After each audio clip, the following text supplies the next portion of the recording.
On part du côté du FC Barcelone, les amis. Dites-vous que Rafinha comptait quitter le FC Barcelone l'été dernier. Et c'est lui-même qui nous l'a confié. Voici ce qu'il dit. J'avais envisagé de quitter le FC Barcelone car je ne me sentais pas bien psychologiquement. Mais Hansi Flick m'a contacté et m'a demandé de venir à l'entraînement avant de prendre une décision. Car il voulait discuter avec moi et comptait sur ma présence. Cela a été décisif dans ma décision de rester au FC Barcelone. Donc clairement, c'est grâce à Hansi Flick qu'il est resté. Et franchement, je pense que c'était la meilleure décision de sa carrière vu ce qu'il est en train de réaliser avec le Barça cette saison. Et comme je vous l'ai dit tout à l'heure, même avec le Brésil, il est brillant étant donné qu'il a été auteur d'un but, même si c'est sur penalty. Et grâce à ce but-là, les amis, il atteint la barre des 31 buts marqués cette saison, toutes compétitions confondues. On enchaîne les amis avec Marc Bernal. Enfin une bonne nouvelle pour le FC Barcelone. Avec toutes les blessures qui sont en train d'enchaîner là, au moins il y en a un qui est de retour de blessure. Marc Bernal, les amis, comme vous pouvez le voir, il a repris les entraînements. Avant sa blessure, le gars, il avait réussi à prendre sa place de titulaire au FC Barcelone. J'espère qu'à son retour, il réussira à nous faire oublier la petite absence de Casado, même si Casado n'était plus titulaire, voilà, avant sa blessure. Ici, les amis, nous avons une petite capture qui montre la différence entre le FC Barcelone et le Real Madrid. Là, nous avons Gavi, Cubarsí et Lamine Yamal qui ont été achetés pour 0 €, les amis. Tout simplement parce qu'ils viennent de la Masia. Tout simplement parce qu'ils ont été formés à la Masia. Et là, aujourd'hui, eux trois combinés, ça fait 330 millions d'euros, les amis. Franchement, c'est juste énorme. Au Real Madrid, on a la capacité de faire la même chose. Regardez Raúl Asensio, le seul joueur qu'on a essayé de faire monter, voilà, pour voir un peu ce que ça donne. On lui a fait confiance comme il le fallait et il nous l'a rendu à 100%.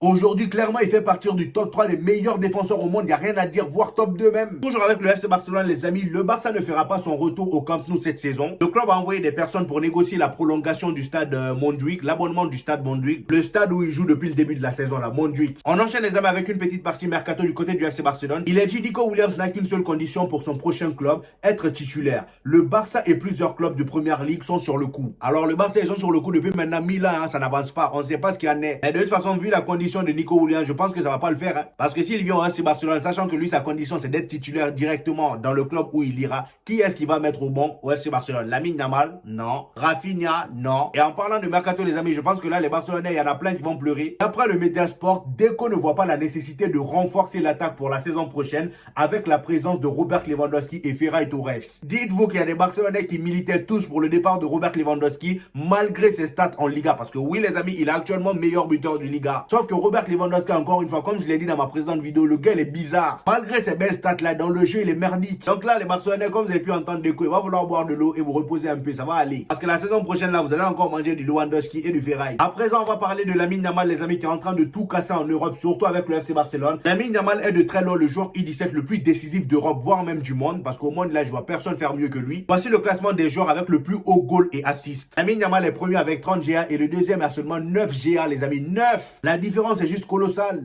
En plus de ça, là où on voit l'insolence de ce petit-là, pendant que tout le monde se plaint du calendrier, voilà, des clubs, c'est-à-dire le fait qu'il y a beaucoup trop de matchs, l'enchaînement des matchs, voilà, qui épuise trop les joueurs. Lamine Yamal, lui, il trouve ça même trop peu. D'après le média Diarios, les matchs tous les 3 jours sont trop longs à attendre pour Lamine Yamal. Il dit parfois, quand je termine un match, je me dis, ouf, il reste encore 3 jours avant le prochain. Donc 3 jours là, c'est beaucoup pour lui. Mon ami, arrête de te foutre de nous, hein. Il dit pour moi, le truc des 72 heures, c'est l'inverse. Je termine un match et j'ai déjà hâte d'en jouer un autre. C'est bon, on a compris que tu aimes le football, hein. Et en plus de ça, lors de ses entraînements avec l'Espagne pendant la trêve internationale, il a battu Nico Williams au tennis de table et c'est là que j'ai compris que Lamine Yamal là, c'est un sadique, c'est un gros moqueur. Après avoir tabassé Nico Williams, voici le gage qu'il lui a donné. Il lui a fait rentrer sur la table.